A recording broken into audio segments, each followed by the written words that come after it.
Bienvenidas, personas roleras, un programa más a La Voz de la Mesa, el no podcast que cada vez se vuelve más y más inmersivo. Y es que de inmersión es lo que vamos a hablar en el programa de hoy, inmersión en este caso en los juegos de rol, y me acompañan una combinación nunca vista en este programa, porque tenemos por un lado a Tony y a Cristian, ya habituales en otras entregas del programa, y tenemos por primera vez en La Voz de la Mesa a nuestro buen amigo José Lomo. ¿Qué tal estáis? Hola. Muy buenas noches. Buenas. ¿Qué tal? Bueno, en pie, ¿eh? En pie que tenemos a José Lomo. No digo más. Mano al pecho. Sí. Se sienten. Si José Lomo tuviera un himno, yo lo estaría cantando ahora mismo, ¿eh?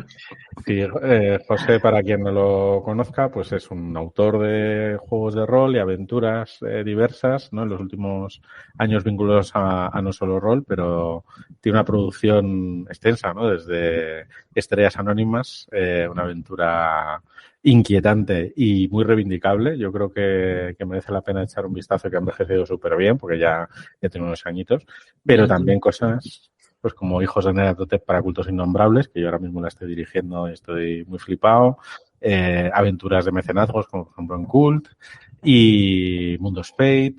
Entre ellos, yo creo que si nos está escuchando Mitchell, tengo que mencionar Antiguo y Colosal, ¿no? Porque si no nos cruje, y otros muchos.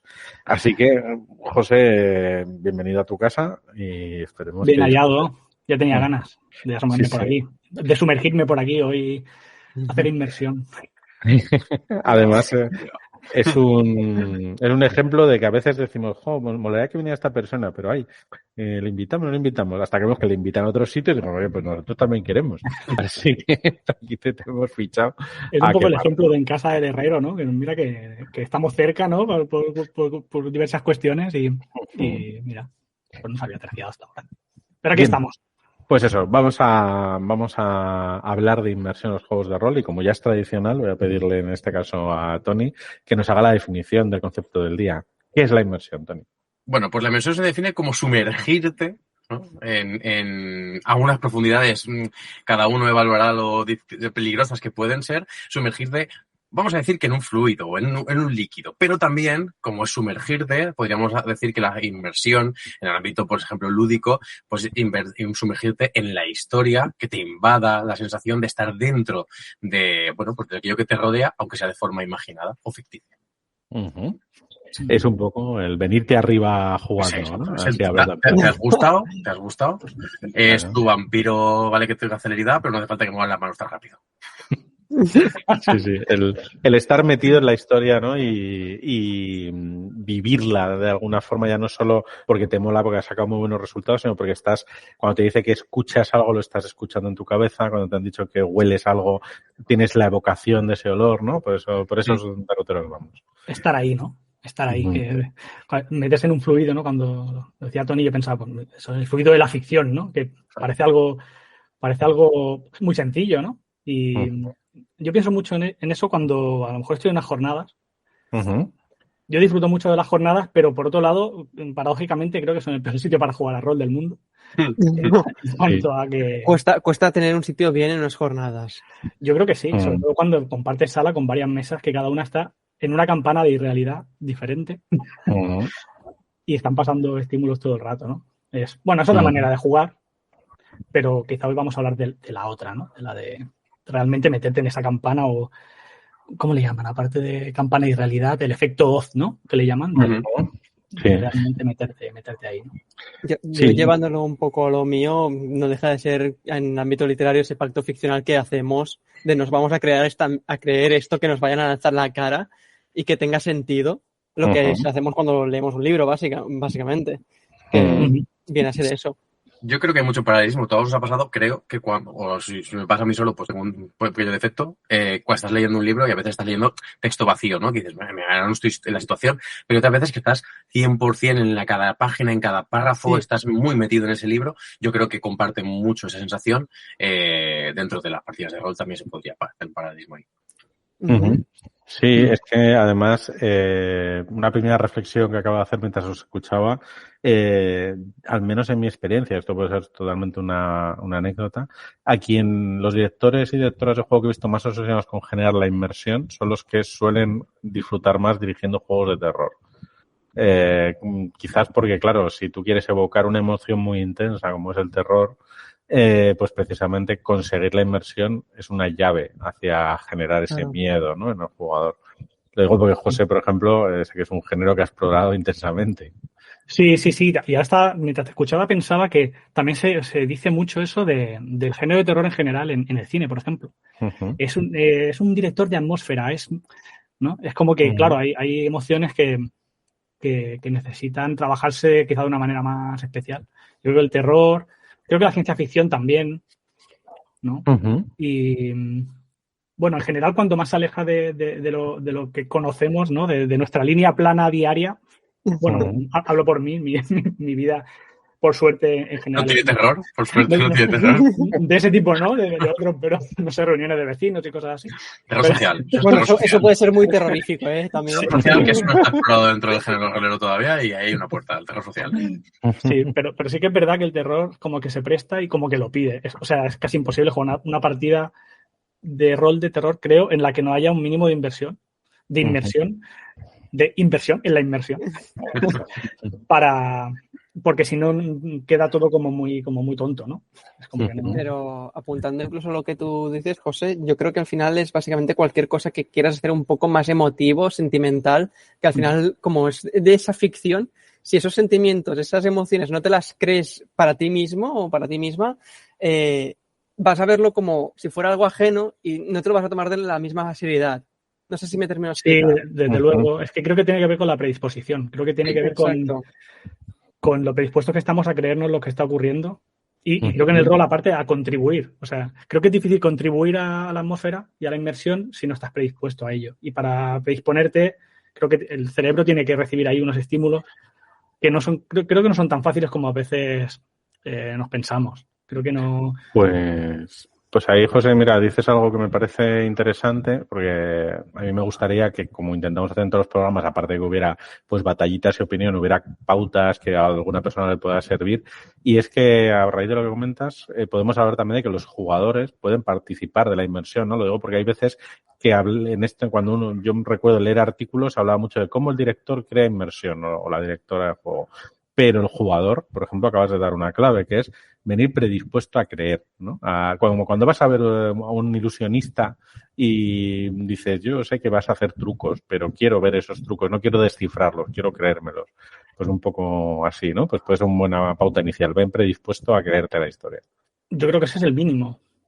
Si ya, es que yo creo que si quieres jugar a rol ya empiezas desde ahí, ¿no? Si todos hemos conocido, supongo, gente que lo ha probado y que no ha funcionado, ¿no?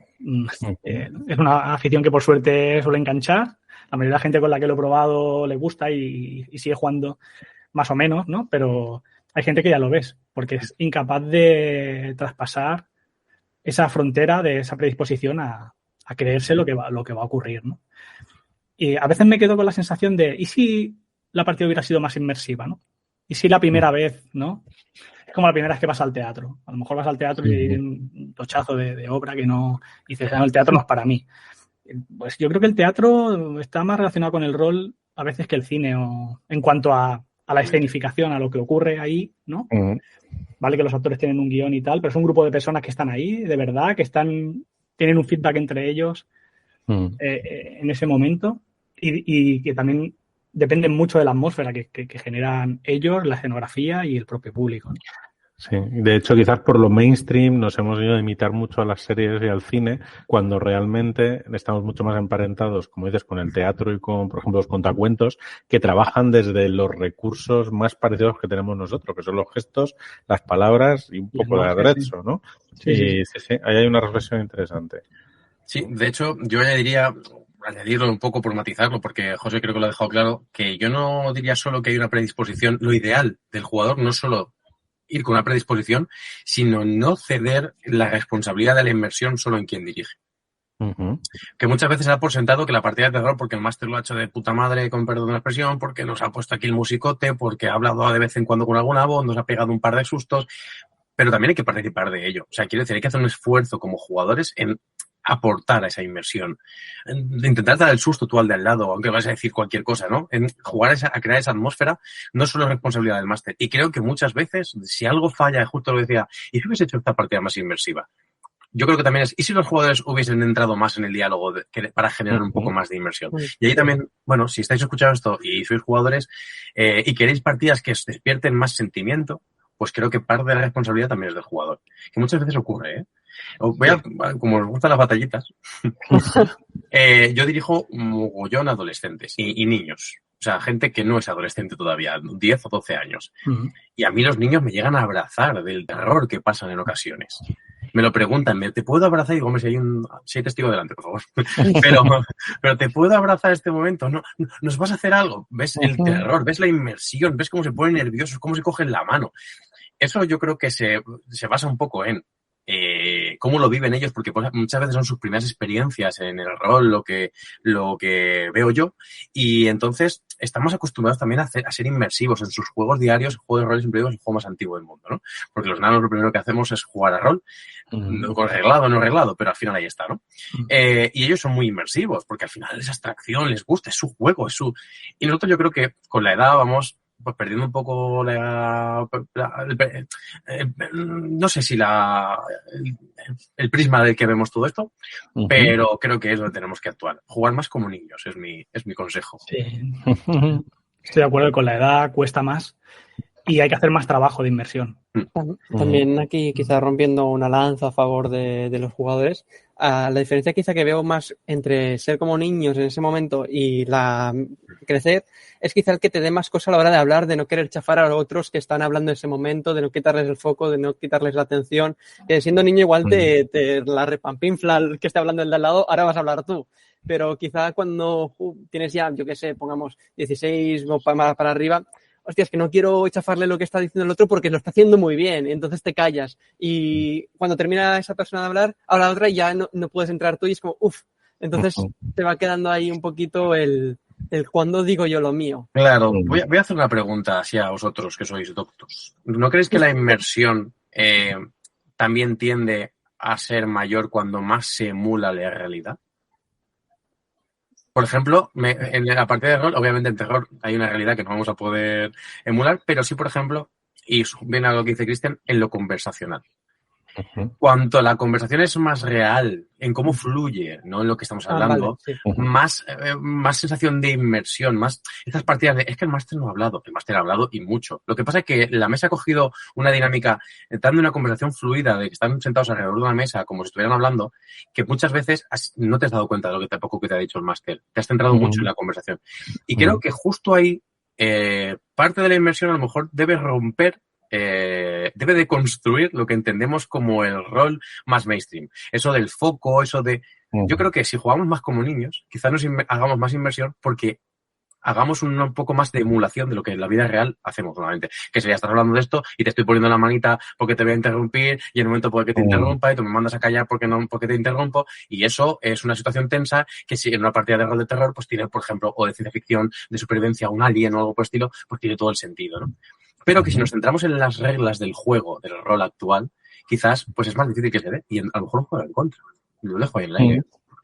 Sí, a mí me está gustando mucho esto que decís, porque además, eso, creo que estamos dando consejos a jugadores, que hay veces que en este tipo de programas quedan un poquito en el segundo lado, y por recoger lo que dices, Tony, pues sería un poco, recojo ideas, y corregirme si me equivoco. Tú como jugador o jugadora también eres parte de esa inmersión, pues igual la inmersión se basa un poco en esa espontaneidad, no tanto en regular con esos focos, etcétera. Y esto me lleva a otra idea que comparto con vosotros, que sea construye desde el auténtico. Es decir, a veces decimos, qué bien que este director del juego pone voces o pone acentos o hazlo tú también. Es decir, porque esto me lo he encontrado mucho en jornadas en las que un jugador empieza así y arrastra al resto. Aunque tú mismo, igual como director, venías cansado porque has dirigido por la mañana y no tenías pensado y de repente estamos haciendo toda la mesa eso.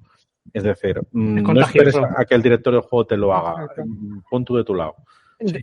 Partiendo de ese punto, yo creo que una buena forma de hacer la inmersión más fácil es romper esa barrera de hablar de la tercera, hablar en primera persona, porque así ya te vas metiendo más en el papel y la voz que estás diciendo tú no es la voz de alguien que hace cosas, sino tú lo que dices es lo que hace tu personaje.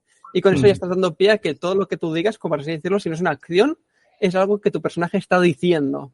Sí, pues mira, fíjate, por explicar también una batallita, cuando empezaba a jugar sobre los 13 años a rol, había la única tienda que había de rol en Tarrasa, pues cuando empecé a probar todo esto había una cosa que me obsesionaba y era decir, o sea, yo no sabía cuándo debía hablar como el personaje y cuándo como yo. Era una cosa que me preocupaba inmensamente, que ahora pienso, qué tontería, ¿no? Pero también me ha hecho pensar con el tiempo de por qué me fascinaban estos juegos. Porque yo se lo pregunté a ese señor de la tienda que no tenía ni idea de rol en realidad. Pero ¿cuándo tengo que hablar como en tercera persona y cuándo en primera y tal, ¿no? Y bueno, me intento explicar, ¿no? Con paciencia. Bueno, pues eso ya depende de ti, lo que a ti te salga y tal. Pero me ha hecho pensar mucho, Cristian, que eso es muy importante porque yo con el tiempo, no sé si por la edad, estoy más cómodo jugando con cierta distancia al personaje. O sea, no siempre disfruto estando muy en su piel. A veces disfruto más siendo un pequeño artesano y haciendo que él haga cosas, siendo más un marionetista. Y no solo como director de juegos, sino también como jugador. También lo disfruto así. Es como cuando juegas un videojuego en primera persona o en tercera persona. Son sensaciones diferentes. Y las dos pueden provocarte inmersión, pero de otra manera. Claro, yo diría ahí que, por ejemplo, perdón, Cristian, que ibas a porta. Iba a decir, ahora es cuando vamos a romper simplemente la barrera y en la siguiente partida vamos a jugar todos en segunda persona para llevar la contraria. Sí, iba a decir yo que inmersión no es un sinónimo de calidad. Inmersión en el rol, me refiero. Inmersión es otra forma de jugar, que puedes disfrutarlo más o menos y entiendo que haya perfectamente. De hecho, habrá partidas en las que te apetece tener una cosa más inmersiva y va a estar muy condicionado al tono, al ambiente y al tipo de partida, y habrá partidas en las que la inmersión no te apetezca porque en este momento vienes aquí un poco pues a eso, a ser el marionetista y a ver cómo reacciona el personaje y a exponerlo a cosas, a ver cómo le vienen las hostias, ¿no? Con perdón. Entonces, claro, inmersión creo que es algo de dejar claro, no es sinónimo de calidad, simplemente es otra forma de jugar. Exacto, sí, totalmente de acuerdo. Incluso, pues antes cuando José habló del marionetista, pues no he podido evitar recordar pues algunas personas que refieren con frecuencia al fenómeno del bleed, del sangrado, ¿no? Como de pues la implicación emocional que tengo yo en la partida se va conmigo cuando termino o viceversa, y como normalmente en ámbito de juegos de rol, salvo el género de la comedia o tal, del humor, pues suelen ser más bien cosas relacionadas con sufrimiento, tensión, etcétera, pues para esas personas es desagradable, quizás experiencias muy inmersivas luego les hacen estar pues un poquito afectadas, ¿no? Al menos hasta que se les pasa ese efecto, ¿no? Que nos pasa también a veces, pues cuando terminas de ver cierto libro o cierta película o cierto videojuego y dices, mira, me he quedado hecho polvo, necesito ahora ver gatitos. Porque... Hay gente que se lo lleva a casa también, una película, un libro y lo sigue arrastrando, ¿eh? Es verdad. Pero para eso también tenemos la descompresión del final. Claro. Llevando esto también a experiencias personales, ya que José ha soltado la suya y Tony también, venga, una por mi parte. Me recordaba un poquito a cuando jugué, que creo que este tipo de bleed se puede notar más en rol en vivo, quizá, que eres tú mismo el personaje, más que en rol de mesa. Jugando al de The Witcher, que está muy bien, la verdad, el de Ephemeral, tenían un sistema que me parecía muy bien y muy naturalizado para evitar que hubiera situaciones tensas y que generar esas emociones negativas y era el sistema del semáforo aplicado al habla. Hostia, me siento un poco rojo, me siento un poco amarillo, para ir suavizando según qué temas y que lo pudieras meter de cierta forma que en la conversación tuviera sentido que te están hablando de algo, decir, oye, esto es un poco rojo, oye, esto es un poco amarillo, y así decir, oye, vamos a ir un poquito más light, exacto, y así evitar ciertos temas que pueden hacer que te sientas incómodo, que en una partida de rol de mesa quizá, como no es todo el rato tanto diálogo como el rol en vivo, quizá es más difícil cómo meter esa regulación de, uy, esto que está saliendo ahora me sienta un poco mal. Pues mira, ahí extrayendo esta idea del semáforo que has comentado, también si estás en una partida inmersiva, una forma de ayudar a mantenerlo, pues estoy pensando como jugador, pero como director también, es, pues por ejemplo, si tienes que hacerte una parte, voy a salir a fumar, voy a ir al baño, no decir eso, sino efectivamente buscar una excusa que tu personaje salga de escena o sí, me voy atrás y tal, y lo dices y directamente te levantas y la gente ya asume que estás en la ficción, pero también estás fuera, ¿no? Y creo que eso ayuda, ¿no? Sería otro consejo, no rompas la pared que se ha construido en ese momento, ¿no? Sí, ahora que dices eso... Perdón. No, Cristian, por favor, adelante. Disculpa, es que estoy monopolizando mucho el tema, porque cuando hablo mucho cuando sale un tema que siento que tengo que abordar, se nota que hablo mucho, disculpad. Iba a comentar como Pedro, que eso además está muy bien, porque lo que suele ocurrir en muchas historias es, ¿y los personajes no van al baño? Entonces... Bueno, como las películas, cuando ves que vaya a cagar el tío... Solo van cuando van a morir, entonces... Claro. Entonces está bien para darle esa inmersión realista de, oye, mi personaje va al baño. Sí, son momentos de elipsis, pero que, como dice Pedro, si se usan con gracia pueden aportar mucho, ¿no? Y ligándolo un poco con lo que decíamos al principio, yo creo que una de las maneras de que participen de manera muy activa los jugadores es esta. Mis jugadores hacen eso de vez en cuando, eso que has dicho, Pedro, y también hacen otra cosa, que es que normalmente el que hace la partida no es el que trae la comida ni la bebida. Tenemos como esa especie de ritual, ¿no? Y mis jugadores normalmente traen cosas relacionadas con lo que vamos a jugar. Entonces, y también buscan el momento de la partida en la que, pues estamos en un bar y tal, pues en ese momento alguien se levanta, descorcha el vino, o saca los refrescos, o saca lo que sea. Y entonces, como que ese estar ahí, pues contribuyen a hacerlo, ¿no? Es algo que siempre les agradezco mucho, la verdad, porque ayuda. Y ahora que has mencionado pues la comida, podemos abrir el cajón de los cachivaches y las cosas que hay físicamente que ayudan a la inmersión, ¿no? Por ejemplo, hemos hablado de vivos, en los vivos están los disfraces, pero también puede haber disfraces en la mesa o caracterización. Esto lo he visto yo mucho, por ejemplo, en el rol online últimamente, de la gente pues llevando pues una prenda de llevar a su personaje, o peinándose de una forma determinada, o poniendo unos adornos. Yo diría que se lo he visto hacer menos a los directores de juegos, salvo que sea algo, por ejemplo, para una partida por streaming, que yo que sé, pone una capucha, etcétera. Pero a mí sí me gusta, por ejemplo, si voy a llevar camiseta, poner una camiseta tematizada. Por ejemplo, una partida que hice de las 1001 noches llevaba una del genio de Aladín, que digo, era lo más parecido que tenía. Pues ese tipo de cosas. José, que tienes algo que decir sobre esto. Sí, que bueno, que yo es que soy muy, muy friki de esto. O sea, yo me he visto para las partidas. Bueno, menos mal que no lo haces de todo, ¿eh? Porque si no... Esa partida de la playa nudista no la hagas, por favor. Esa fue la más fácil.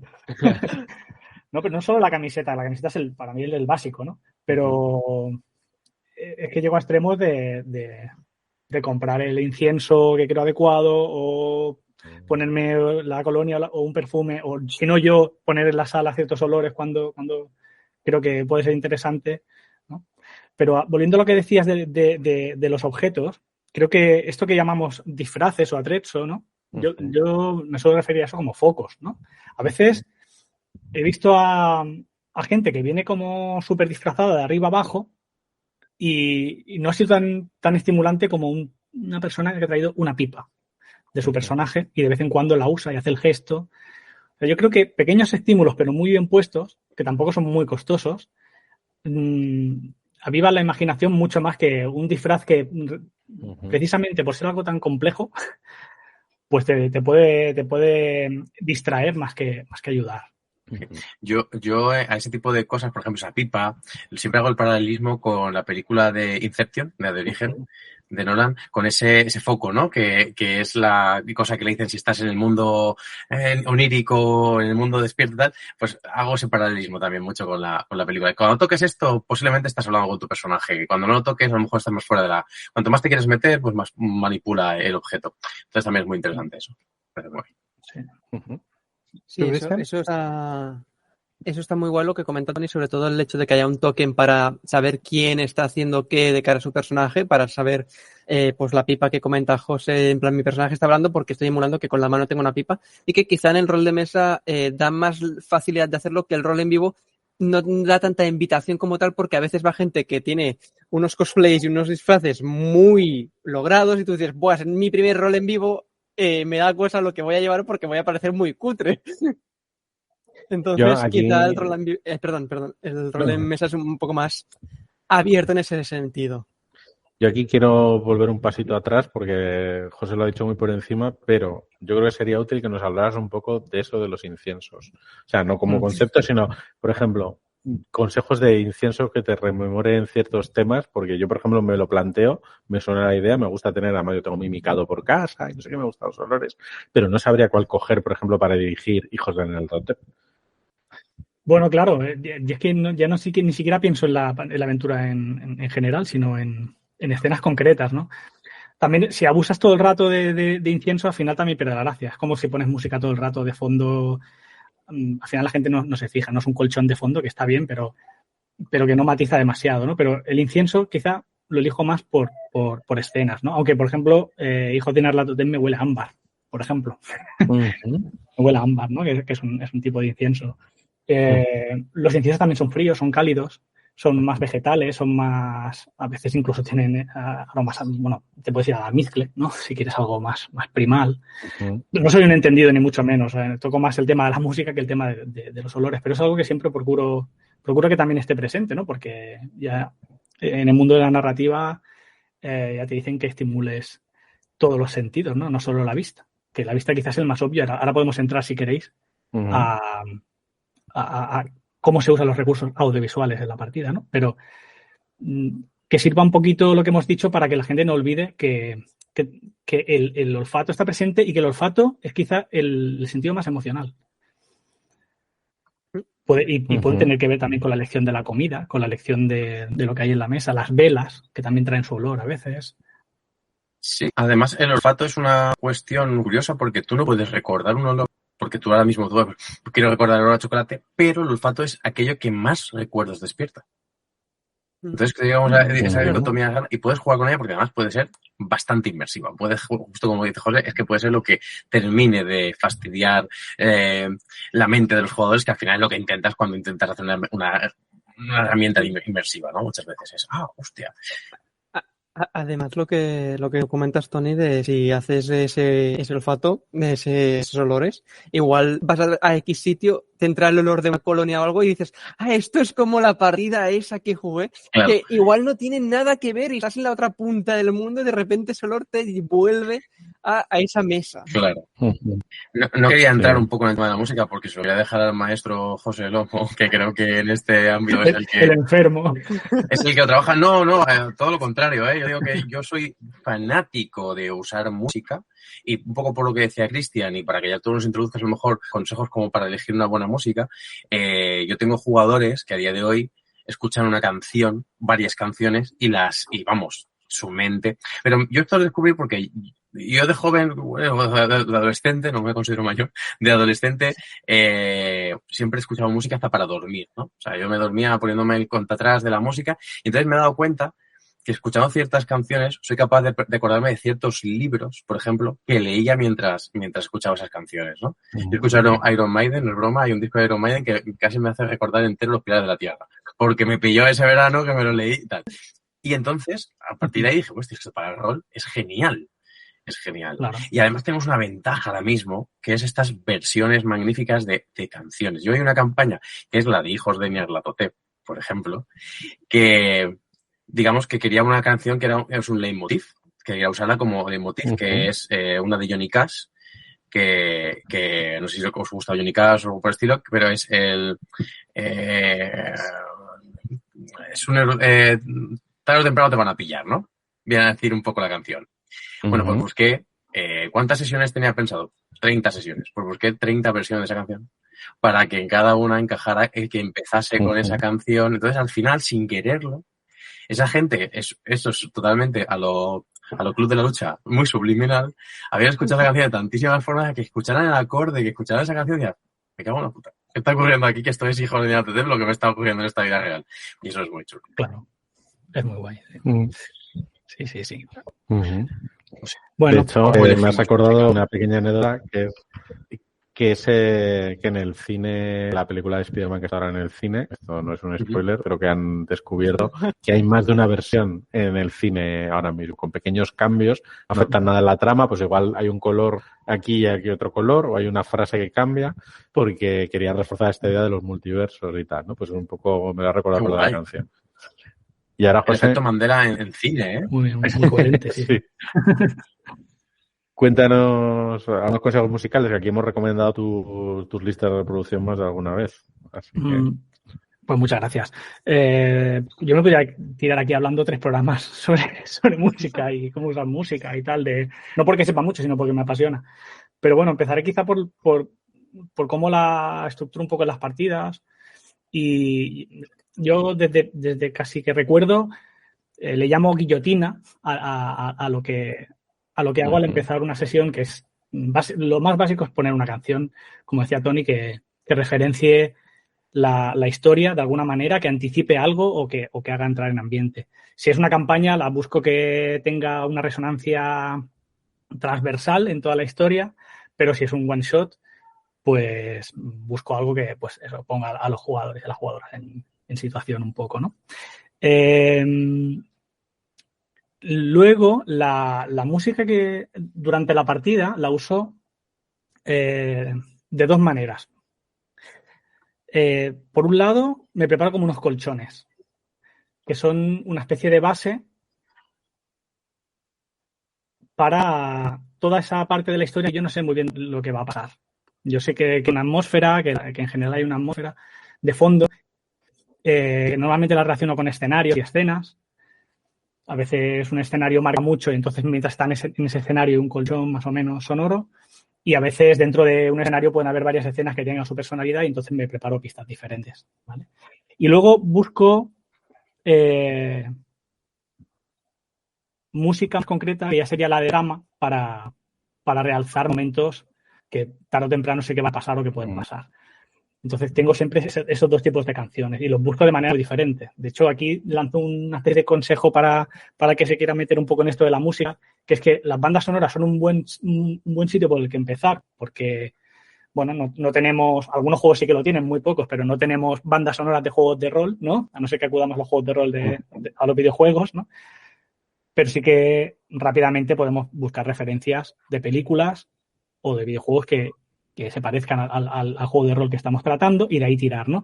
Pues bueno, ojo con las bandas sonoras de películas porque no están pensadas para ser un colchón, sino que muchas veces la propia canción hace cambios y te puede destrozar totalmente la escena. Entonces, hay que saber seleccionarlas y hay que echarle un poquito de paciencia para decir, pues bueno, esta canción me sirve porque es más o menos, se mantiene en esta línea, yo quiero tensión, pues es una canción de tensión, es de acción, o evoca peligro, tal. Pero algunas empiezan en plan lento y luego pegan un subidón, ¿no? Y entra la acción, entonces te puede destrozar la escena. O sea que ahí hay cuidado, ¿no? Y también quería decir que en la parte de decidir cosas concretas no solo está la música, están los efectos de sonido. Y dentro de los efectos de sonido pongo también lo que se llama el ambience, que es pues los ruidos que hay en los sitios. Hoy en día, gracias a, sobre todo, casi todos los encuentro en YouTube, porque hay gente que se dedica a esto. O sea, a grabar o a generar atmósferas de sitios. Y, por ejemplo, para la caída de Londres, que es lo que estoy dirigiendo ahora, últimamente he encontrado cosas que nunca me hubiera imaginado. Para Blade Runner, que también estoy dirigiendo el kit de iniciación. O sea, hay verdaderos enfermos que han extraído sonidos de sitios concretos de la película y tal, y te lo pones... Y vamos, es que es maravilloso. Yo siempre tengo como dos sistemas de audio, uno para la música y otro para los efectos. ¿Vale? Entonces, siempre están jugando. Y a veces se acaba la música, pero sigue el efecto de fondo. Entonces, los jugadores siempre están ahí, ¿no? Y es algo que cuando hagamos la sesión y hacemos los debriefings, pues siempre me lo dicen, ¿no? Es que esto ayuda un montón, ¿no? Y después acaba la sesión, se pone lo duro y sacan los cubatas y ya terminas la fiesta ahí con tus dos. Total. Sí, lomo. Ahí pones los créditos finales, le pones el temazo de cierre. Pues sí. A ver, ¿qué más?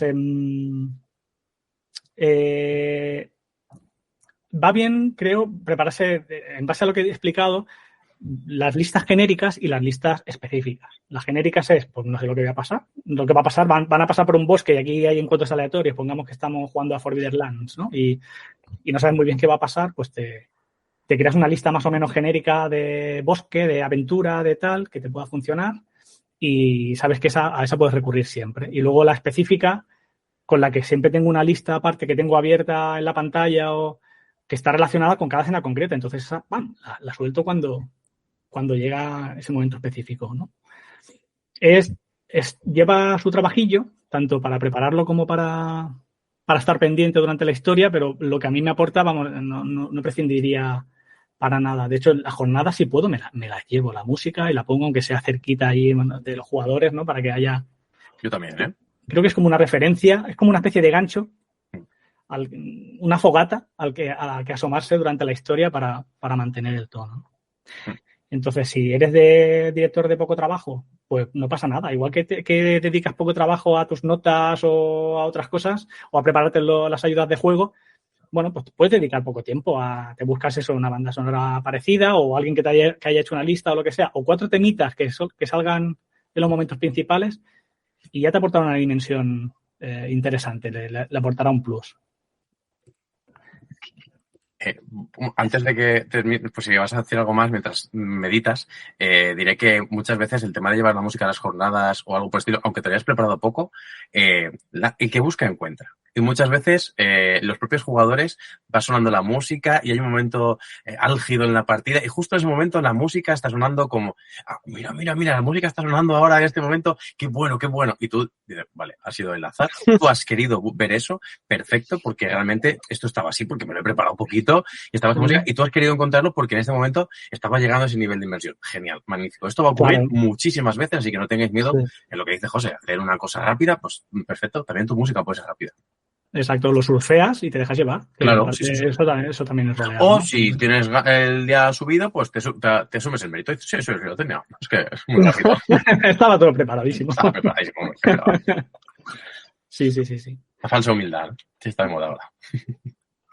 Comentando así un poco el tema de música, que siguiendo también el hilo de José, a mí me gusta, por ejemplo, hacer la música inicial antes de la partida, antes de empezar la partida como tal, poner música en el sentido de, vale, esta música ya es para que os vayáis metiendo poco a poco, inmersiendo en la partida. Es como un opening de la partida como tal, que cuando la música haya terminado eso, pues entonces ya entramos ahí.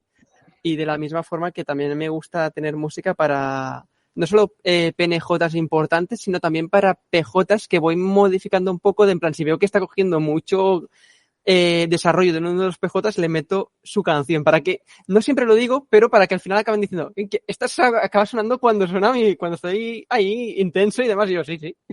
De la misma forma que para recomendar un par de cositas de lo que comentaba José de Colchón, hay un par de cuentas de YouTube que están bastante bien, que incluso te la puedes poner para estudiar o para cualquier cosa, que una que me gusta bastante es la de Blue Turtle. Y otra, la de Michael Gelfi, que están muy bien, la verdad. Además de que tienen música bastante distinta.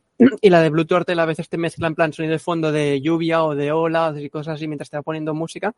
Y la de Michael Gelfi está bastante guay porque en Discord ahora los bots con YouTube no funcionan mucho, pero como tiene su propia página web donde te permite escuchar su música, tú buscas en YouTube quizá la música para que te sea más fácil, luego buscas el título de la canción con su nombre al lado y te sale directamente para linkearlo desde la web al bot de Discord. Entonces va muy bien.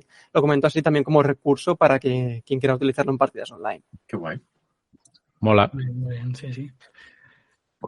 Yo sí, estáis preparados para movernos más allá de la música, porque creo que en algún momento tenemos que hacer... Puedo decir, José creo que va a decir algo, pero yo voy a decir dos cosillas porque sabéis que me gustan las batallitas, las anécdotas, pero para que veáis hasta qué nivel lo de la música pues puede funcionar muy bien si no lo usáis, si lo estáis haciendo como recurso. Yo voy a decir dos, yo usaba un programa que se llama Sons and Dragons, que ya el pobre pues creo que no tiene recorrido o tal, que era muy bueno para la tablet porque te movían las escenas y eran como botones. Y en una tablet pues te configurabas las cosas, para han salido cosas mucho más modernas, pero bueno, los efectos de sonido. Pero mi tablet dejó de funcionar. Y entonces hubo un momento en que la tablet pulsaba aleatoriamente cosas sin querer en la partida. Y me acuerdo una partida de terror en el que estaba un momento súper álgido, tenía mi efecto de lluvia puesto, estaba la gente ahí como muy metida y fui a pulsar un botón, se pulsaron 4 y por cosas del destino que ahora no cabe, pues la música de los Fruities estaba en uno de los botones. ¿La música de qué? De los Fruities. Bueno, pero esto viene de una partida que hice de My Little Pony, que es un crossover con los Fruities, los amorosos y la hostia puta, y entonces al final ahí, pues el botón estaba, la música de los Fruities estaba. Pero no pasa nada, es terror psicodélico ahora. Claro, pues fíjate cómo está la cosa, que cómo sentó a los jugadores que sonaba la música de los Fruities, que a partir de ahora, la música de los Fruities cuando la suena, les pone los pelos de punta. Claro, Y mira que es bonita esa canción. Y luego, en la partida de Cultos Innombrables, la que está escrita en Postnomicon, que escribí, hay una escena con un niño y demás, y esa escena la dirigía ya adrede aposta con la música de los Fruities de fondo. Porque, claro, supone que la tele de fondo que está sonando tal. Y vamos, claro, el efecto. Esa es la primera nota. Y para la segunda, para que veáis el nivel de enfermedad. Yo he dirigido Mentiras Eternas a 2 grupos diferentes, o sea, 2 veces la campaña completa y la tercera que la tengo en marcha ahora. Y entonces uso una canción de opening como muy concreta.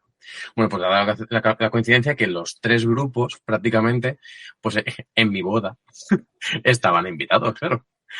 Y entonces yo durante lo que era la comida puse una serie de canciones muy, pues para la familia, para que la gente cuando las escuchara me dijera, ¿la has puesto aposta? Y me mira. Y entonces sonó en nuestro opening de Mentiras Eternas durante la comida, porque además es una canción de jazz, con lo cual encajaba perfectamente. Y entonces el momento de 12 cabezas o casi mirándote, diciendo, esto está sonando aquí, me está dando aquí el mal rollo en el momento. Y efectivamente, eso es a nivel de enfermedad, pero lo bien que funciona y lo útil que es. Además de que, a ver, no te preocupes por la música que suena, siempre puedes emular esa típica escena de una sala acolchada donde le ponen Barney el dinosaurio 24 horas a alguien. Bueno, es mejor. Pero los Fruities yo creo que es una serendiria que me salió y que no puede salir mejor, Típico accidente que A veces el efecto de contraste... Sí, es magnífico.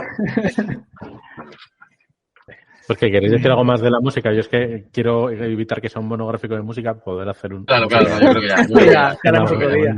Podemos pasar. Yo quizá añadiría música cthulhiana, que es un señor que hace música para rol, ¿vale? Que todos sus temas están pensados para eso, que duran 8 minutos y cumplen con lo que se necesita en la historia, ¿vale? Que sean cada uno centrado en un aspecto.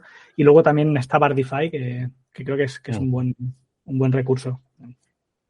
Uh-huh. Y pues eso, por irnos a otro asunto relacionado con la inmersión, me he acordado cuando Tony hablaba de su tablet y sus botones, quiero hacer un pequeño alegato en contra de Fantasy Name Generator y otros elementos similares. ¿Por qué? Porque hay veces que dice el director, qué bien, llevo el Fantasy Name y ya me invento el personaje dándole al botón de dame un orco, dame un elfo. Claro, eso todos sabemos que los nombres tienen resonancia, ¿no? Que nos recuerdan a cosas, que muchos nombres tienen significado, claro, cuando son de mundos de fantasía igual no, pero pueden estar inspirados. Por ejemplo, yo ahora que estaba preparando una partida de Fadin Sans, como está cerca del Imperio Buldrok, y los Buldrok pues tienen mucho que ver que si con los vikingos, que si tal, pues he tomado nombres de ahí y les he hecho 4 cambios a lo Josh Martin para tener esa referencia, ¿no? Porque coger el nombre que sale deslavazado, descontextualizado, pues ayuda a que la gente, pues incluso pues a veces haga un chiste del nombre o cosas así, ¿no? Ahí tenemos una pautilla más. Y si queréis también podemos hablar ya de pautas para los directores o directoras de juego, quizás es lo más típico y que por eso estábamos huyendo un poco de eso, ¿no? Dejándolo para el final, ¿no? Claro. Sí. Sí, no, Tony. Nada, bueno, más que una pauta, este consejo que voy a dar, que me funciona, me vale para tanto director como para jugador. Muchas veces incidimos mucho en la voz, poner voces, modificarla, y a veces que pues, no todo el mundo tiene la capacidad o la vergüenza o quiere hacerlo, ¿no? Entonces yo voy a hacer un alegato por la postura y la mirada. ¿vale? Creo que además que la postura, por ejemplo, es un gran delimitador de, por ejemplo, el problema que decíamos, ¿cuándo hablo como mi personaje o cuándo hablo como yo que quiero preguntar algo al máster? A lo mejor una postura avanzada, chaparrada, que no sea incómoda para mantenernos controlados, ya hace una actitud diferente para que cuando la elimines, cambie la percepción de los jugadores. Al principio no van a saber muy bien dónde está la cosa, pero enseguida se va a hacer el límite. Y justo también con las miradas, tanto para el máster sobre todo. Estás en el terror, mira a los ojos, intimida a tu personaje o no lo mires. Todo lo contrario, mira al suelo, mira donde quiera, yo qué sé, emula ese tipo de gestos y comportamientos. No todo tiene que estar en la voz, ni muchísimo menos, porque a veces la voz causa el efecto contrario. Causa el efecto de estoy haciendo un acento, pero el acento a mí me pasa, que hago un acento de un país que no es el mío y sin querer pues me he pasado de árabe a ruso en un momento y claro, porque en el fondo estoy haciendo una tontería. Y entonces eso a veces saca más del contexto que si tomo una presencia, un tamaño encima de la mesa o algo por esto. Sí. Lo de las voces es delicado. Hay que tener mucho arte para no meter la pata a veces. Yo siempre acabo hablando en gallego, no sé. Claro, es que eso ocurre, ¿no? Eso ocurre. O si pones R's donde no tocan y cosas por el estilo. Exacto, sí. Bueno, no pasa nada, siempre se puede decir que entonces estás hablando con otro idioma y ya está. Sí. No, pero un poco como os decía antes también, de cobrar distancia entre la segunda y la tercera persona, también con el tiempo estoy usando menos voces, que creo que es interesante y que va muy bien hacerlas, pero a veces trabajo más como cosas como las que está diciendo Tony, ¿no? La postura, los gestos, me levanto, o juego con otros recursos porque mi voz pues he entendido sus límites también. Sí.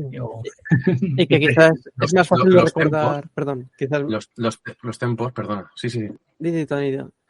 Nada, que a lo mejor la voz la puedes usar con tu tono habitual y con tu registro vocal, pero puedes acelerarla, atrasarla, dejar tiempos, tartamudear, que es algo más sencillo, hablar con más presteza. Bueno, ahí en eso los tempos también dan mucho de cómo habla una persona, de cómo es. Intentar emular un tic o algo por el estilo también es algo que puede ser muy funcional. Sí. Y que quizás suele ser más llamativo y que la gente recuerde más una postura y una forma de ser, de mover un seidal, que simplemente el tono de voz que alguien está usando. Porque, por ejemplo, si estás siendo un jugador y estás tomando notas, igual dices, el señor con tics es tal, más que el señor de la voz grave. Sí. O los focos que decías antes, lleva un objeto y úsalo de cierta manera y seguramente eso se queda grabado. Sí, la aventura que está haciendo ahora de la caída de Londres, una jugadora se ha currado lleva un Nosferatu y se ha currado una máscara que le cubre media cara, que la tiene como deforme y tal. Es un personaje que habla poco, pero y como ella lo sabía, pues cuando te mira en silencio con esa cara y se pone un gorro encima, ¿no? Y le queda como en penumbra, es que ya estás hablando con ese personaje. Qué guay. Qué guay. Qué guay.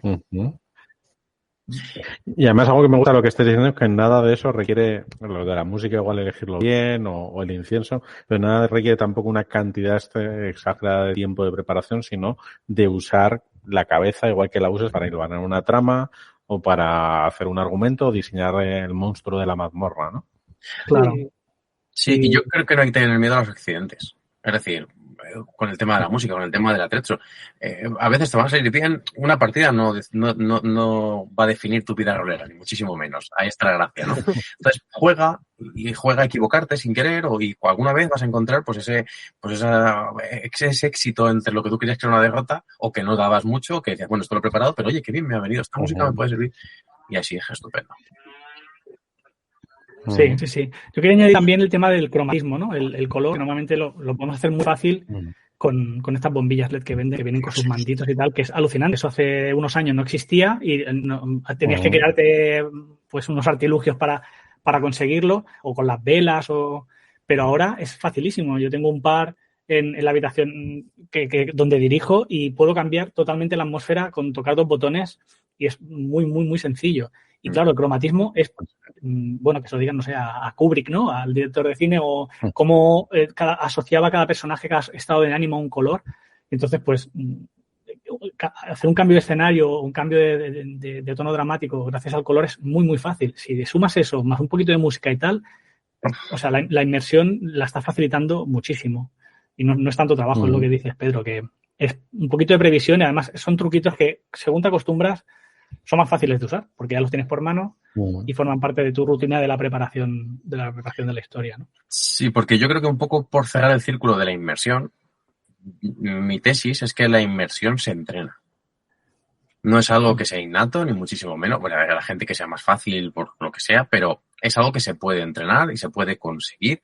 Y que, vamos, que no conseguirlo de base es porque te falta entrenamiento y ya está, y no pasa nada, se va practicando y con la práctica, tanto en la parte de dirección como en la parte de jugador, y cuando digo jugador lo digo tanto como meterte en la inmersión como disfrutar de ella, es algo que se puede entrenar 100%.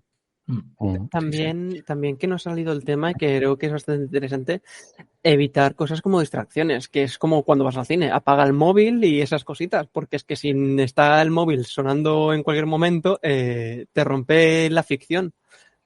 Totalmente. Bueno, yo soy muy amigo de las puertas. O sea, tú no te metes en un submarino con las puertas abiertas, ¿no? Bueno,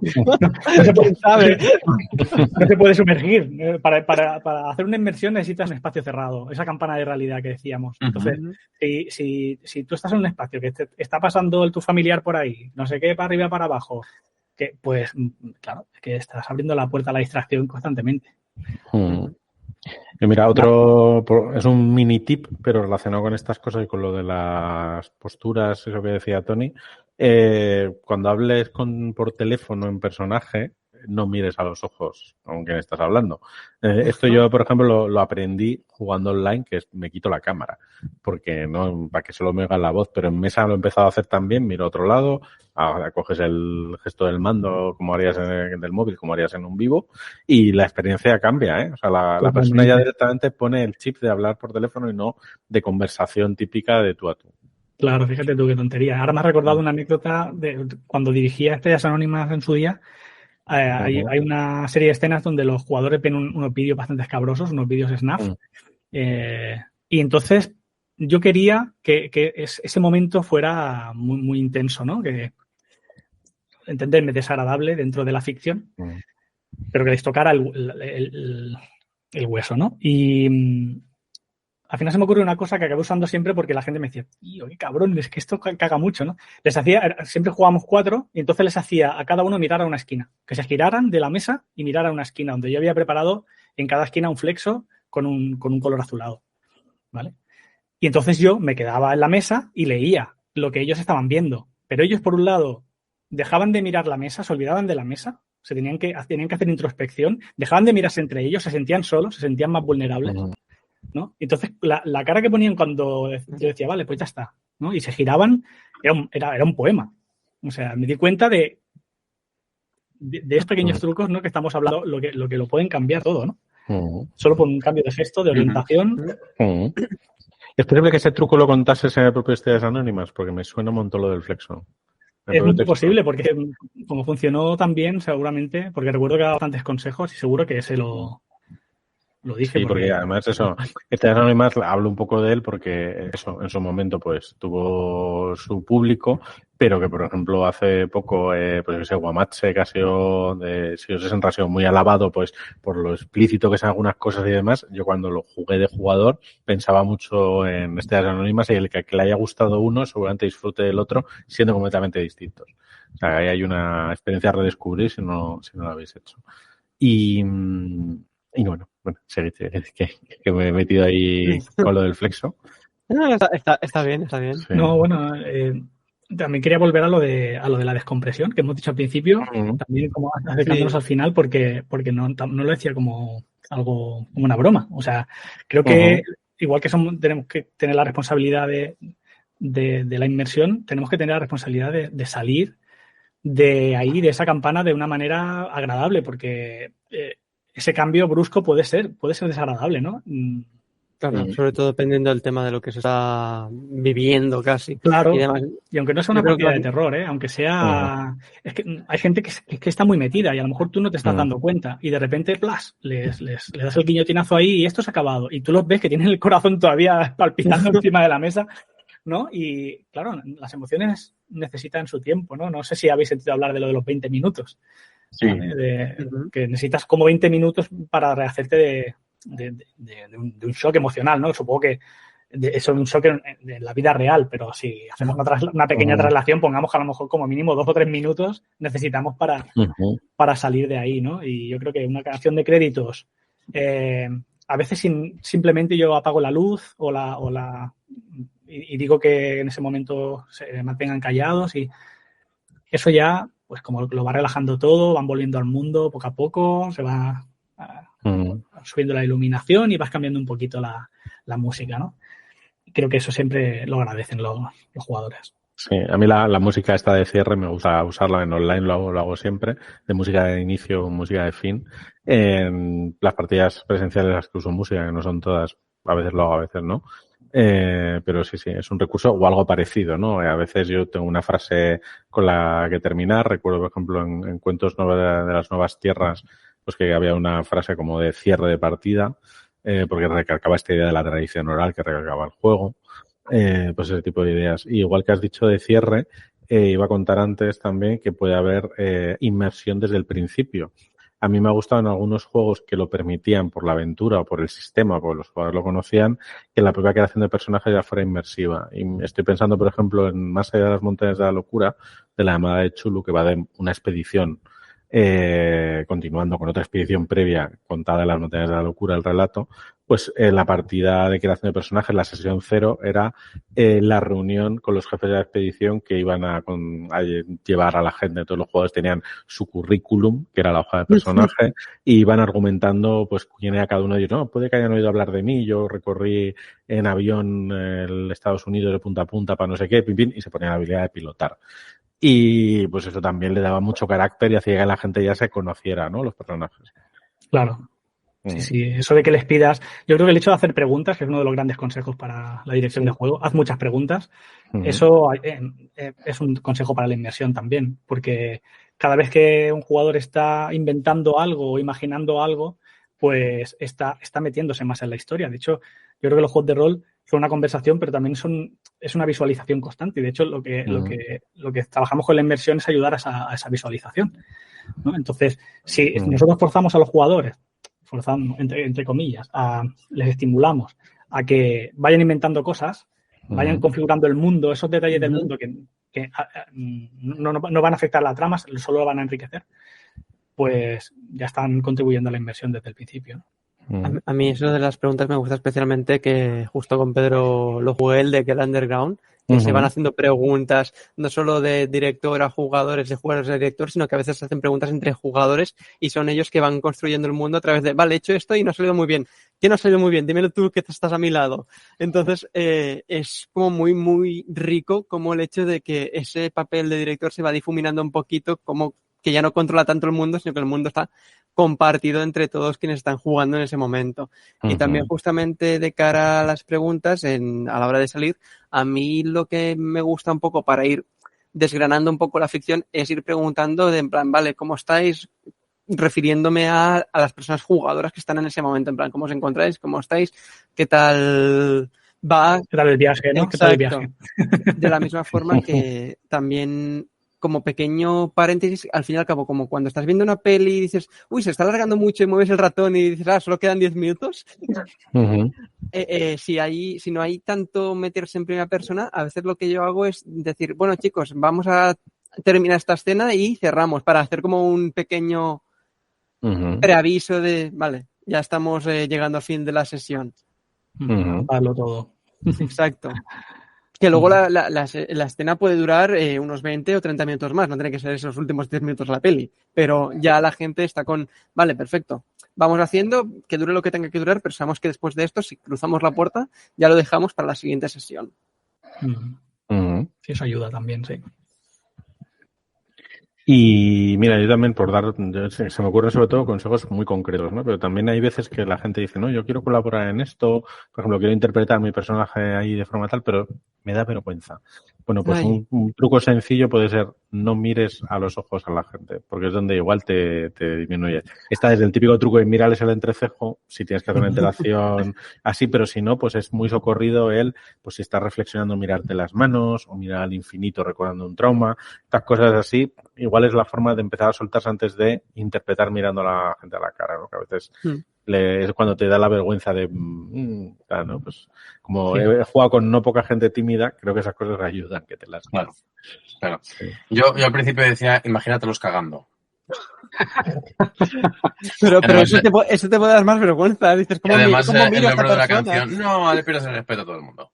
Yo creo que te imaginas a alguien cagando, con perdón, y ya, pues mira, el momento, no porque cagarse algo indigno, sino porque es un momento más vulnerable de cualquier animal. O sea, es un momento en el que cualquier depredador te puede morder la yugular porque estás en el momento. Entonces, es el momento de ver a tus enemigos vulnerables. Y qué importantes son esos primeros minutos, ¿no? Ahora, con lo que decís, estoy pensando mucho en que eso pasa sobre todo al principio, ¿no? Y bueno, yo soy mucho de jugar con un grupo bastante estable, ¿no?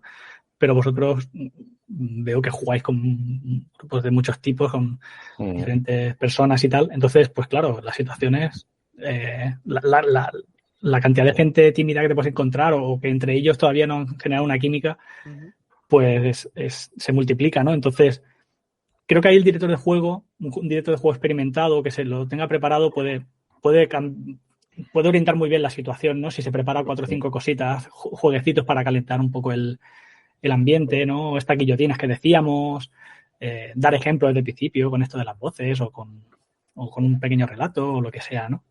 Porque hay gente que es que necesita calentar, claro. Lo necesitamos todos, pero hay gente que lo necesita mucho porque los ves, ¿no? Que están allí como, bueno, no sé muy bien cuándo entrar, qué tengo que hacer y necesitan el empujoncito, ¿no?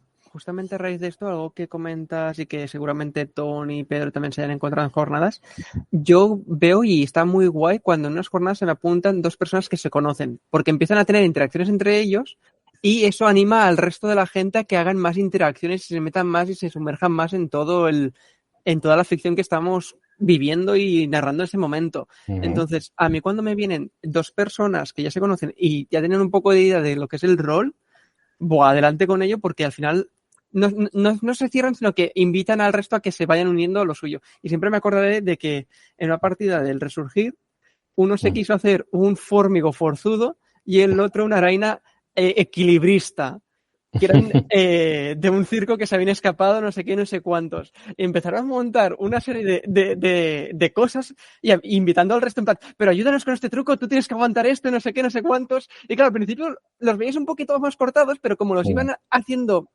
parte del show, por así decirlo, acabaron cogiendo mucha más agilidad y facilidad para hacer cosas con sus personajes, aunque hubiera sido parte de un par de ellos la primera partida de rol que jugaban. Entonces está muy, muy gracioso cuando te aparece gente que ya se conoce y tiene dinámicas y además invita al resto de la mesa a formar parte de esas dinámicas. Eso era la película de bichos, el dragón.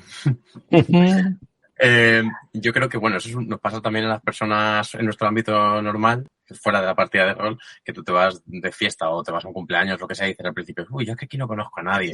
Pero como haya 2 personas que hagan un poco de fiesta, de movimiento, esa gente que tiene esa animación, ya sea de manera profesional o sea porque lo tienen, bueno, pues un carácter adquirido, bueno, pues al final todos tendemos a meternos en la fiesta cuando algo pues en el rol igual, si alguien tira un poquito del carro al principio, pues la gente se va a meter en la inmersión más, claro, por supuesto.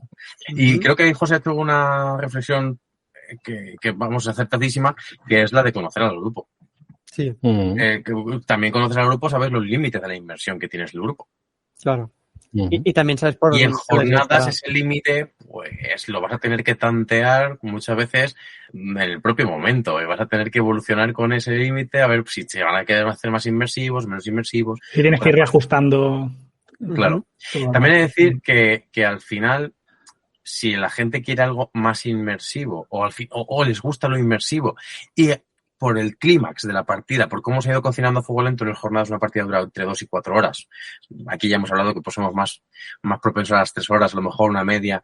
Pero si ese clímax de inmersión se alcanza en los últimos 20 minutos, la sensación de esa mesa va a ser de que la inmersión ha sido máxima y absoluta. Porque lo que importaba era ese clímax, era ese momento final, es lo que más sabor va a dejar al final. Y es lo que va a contaminar, sin un contexto peyorativo, va a contaminar toda la partida anterior. Y en su mente y en la mente del máster va a decir, madre mía, es que todo es inmersivísimo, aunque al principio estuviéramos así hablando de mi personaje salta. saltarse, Sí. ¿sabes? Pero Has tocado el cielo durante un instante. y eso ya te ha hecho que todo es lo importante. Efectivamente. Sí. Es como cuando vas a cenar y el postre es magnífico y la cena también. Pero no te acuerdas del entrante. Sí, pero si acabas bien, todo se lleva mejor. Claro, claro. Sí. Os quería lanzar una pregunta, ¿vale? A ver, Ujú. porque es una cosa, un problema que he tenido, un reto que he tenido desde siempre, ¿no? Y es lidiar con los silencios, ¿vale? Que tiene también que ver con la inmersión. Siempre me han dado pánico el horror vacui y siempre, quizá por malentender el papel de narrador, cuando la mesa se queda como en silencio, entonces como que rápidamente tengo que meter cosas, ¿no? Como que no se pierda el ritmo, como que la atmósfera y tal, ¿no? Con el tiempo he aprendido a dejar más espacio, incluso a usar el silencio de manera, o intento hacerlo de manera un poco estratégica, ¿no? Para que, porque he notado que hay jugadores que necesitan ese momento de, espérate, déjame pensar y entonces es cuando salen, ¿no? ¿Cómo lo habéis vivido vosotros? ¿Cómo lidiáis con esto de los silencios? ¿También os pone nerviosos o también lo usáis? O... Yo tengo 3 estrategias con los silencios. Una es, si el silencio es corto, están pensando o algo por el estilo y estamos en un ambiente de tensión, genero sonidos. Un golpeteo en la mesa, suaves, nada, unos dedos que están apremiando, ¿no? Si necesito, pero dejando tema de reflexión. Si veo que el sonido pues tiene sentido, a lo mejor meto un efecto, como tú has dicho bien antes, pues un sonido de fondo, una calle, una lluvia, como que vaya despertando. A lo mejor y va subiendo en intensidad el volumen, si tú usas una aplicación de estas que funciona muy bien, va subiendo en intensidad como para despertar un poco. Y si el sonido es muy largo, el silencio es muy largo, que necesito que haya una reflexión, doy carpetazo, cierro el libro y es descanso. Descanso, final de sesión.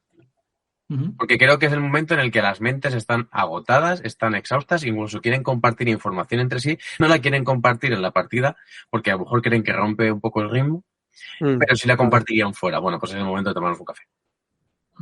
Esos son mis 3 estrategias, por así decirlo. 2 se basan sobre todo en incomodar. Incomodar, pero sin ser invasivo. Bueno, ¿vale? generas tensión, un poquito de tensión, ¿no? Un poquito de tensión. O no, como para que no se olviden de que estamos ahí. Para que no sea el sonido del silencio de y ahora he perdido el hilo, porque a lo mejor 3 están callados porque están pensando y el cuarto está diciendo, madre mía, mi pedido de Amazon que no llega. Porque puede ser, ¿no? Pero si hay una cosa que dice, oye, yo estoy aquí y aquí hay una historia que te está envolviendo todavía, como que puede que, pues mi sensación es que todavía se mantiene un poco el foco.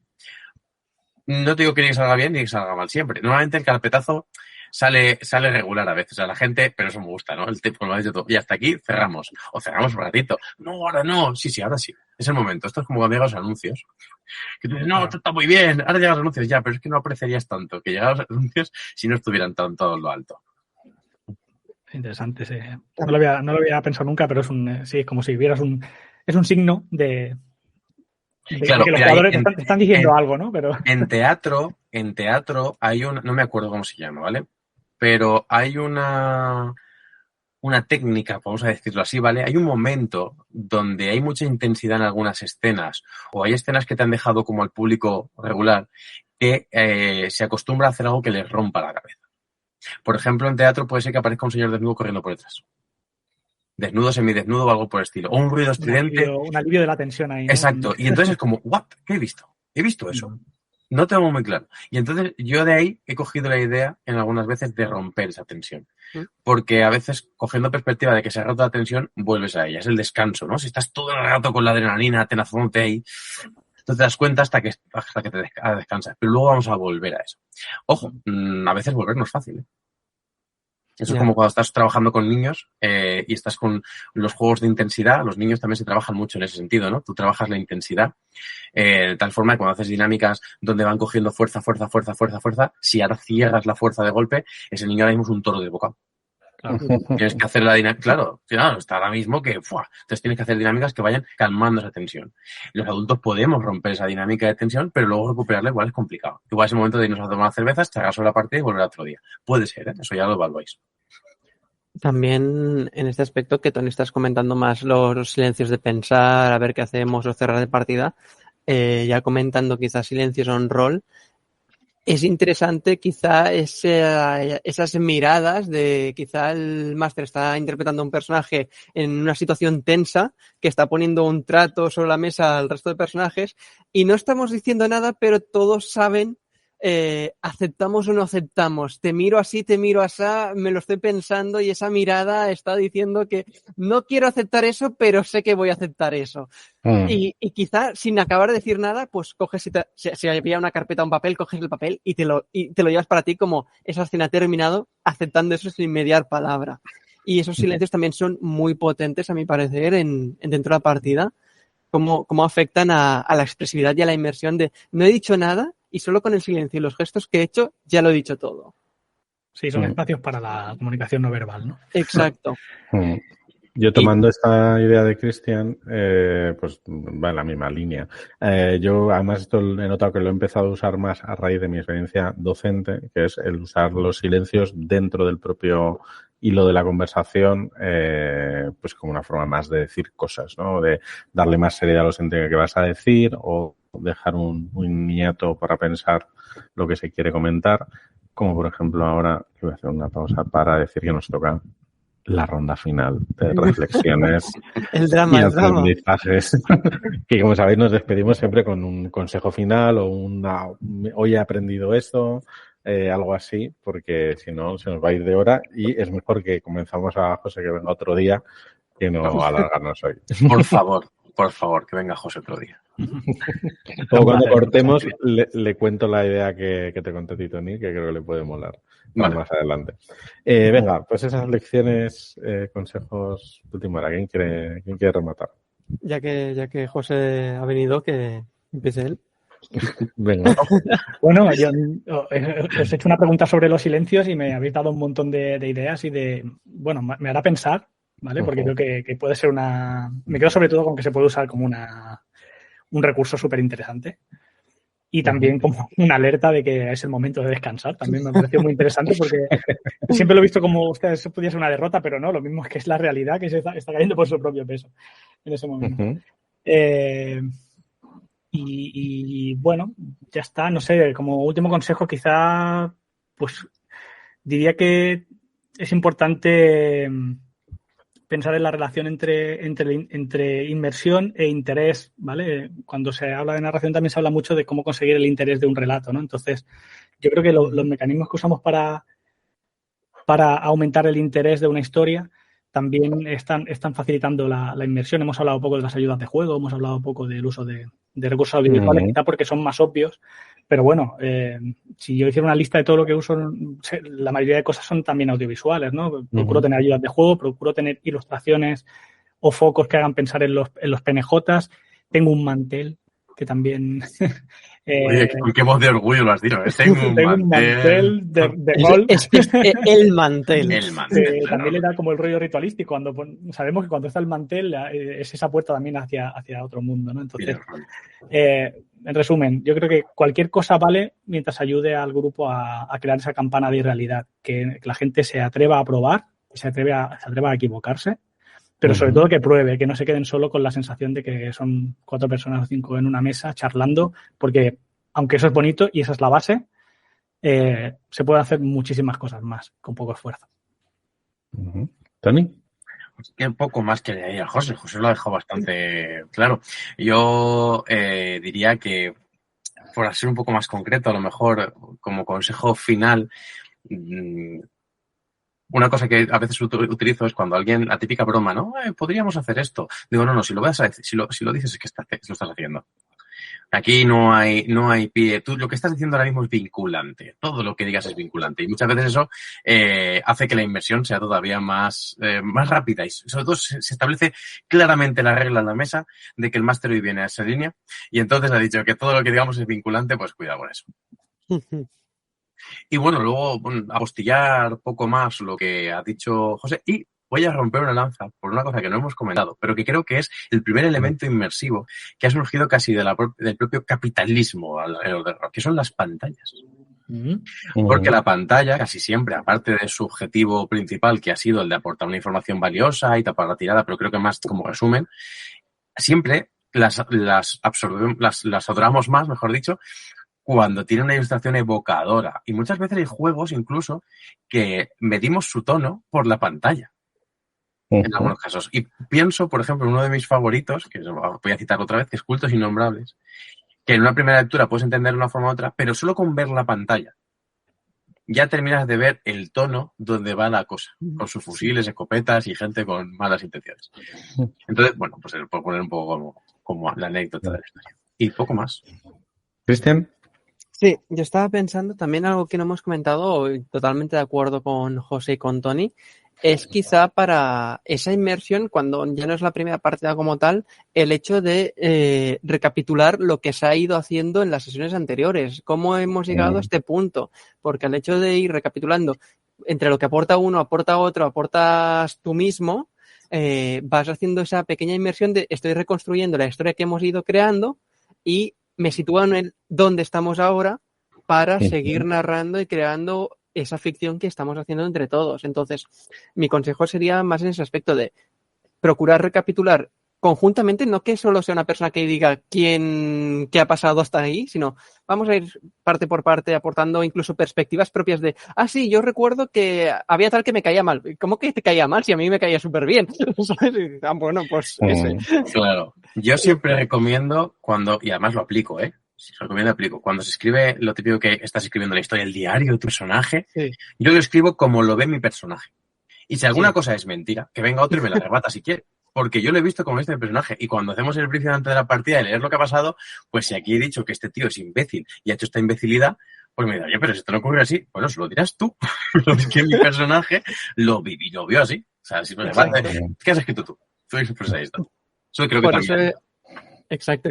Esa recapitulación hecha no solo desde hechos objetivos, sino lo que ha pasado por parte de cómo lo sienten los personajes, ya creo que es súper crucial para hacer una inmersión para las siguientes sesiones. Es magnífico. Sí. Yo mi consejo pues va dirigido de nuevo a la gente que igual dijo, me mola mucho esto que dice esta gente, pero yo no sé si lo sabría hacer, que es empieza a hacerlo en tu mesa, porque está ese efecto contagio, ¿no? De igual forma que cuando, yo que sé, alguien se cae por la calle, basta que una persona intente ayudar para que más gente se anime a ayudar. Sí, es un fenómeno clásico de la psicología social. Pues con esto pasa lo mismo. Basta que una persona de la mesa dé pasitos hacia la inmersión para que los demás también se vengan arriba, ¿no? Como que ¿subes el nivel? Pues yo también, ¿no? Tampoco hace falta, claro, pasitos de los baby steps, ¿no? Que dicen los americanos. Puede ayudar bastante. Y con esto vamos a cerrar este programa que ha tenido que ser en diferido. Nos queda un programa de esta tercera temporada de La Voz de la Mesa, que será la semana que viene, será en directo. Y os animo a escuchar en directo si podéis, porque quién sabe qué pasará después. Y con este cliffhanger y tratando de hacer un poco de inversión, terminamos por hoy. Muchas gracias, José. Esperemos tenerte aquí más a menudo. Nada, gracias a vosotros. Y gracias a Tony y Cristian una semana más. Nos vemos. Chao. Un abrazo. Adiós. Adiós.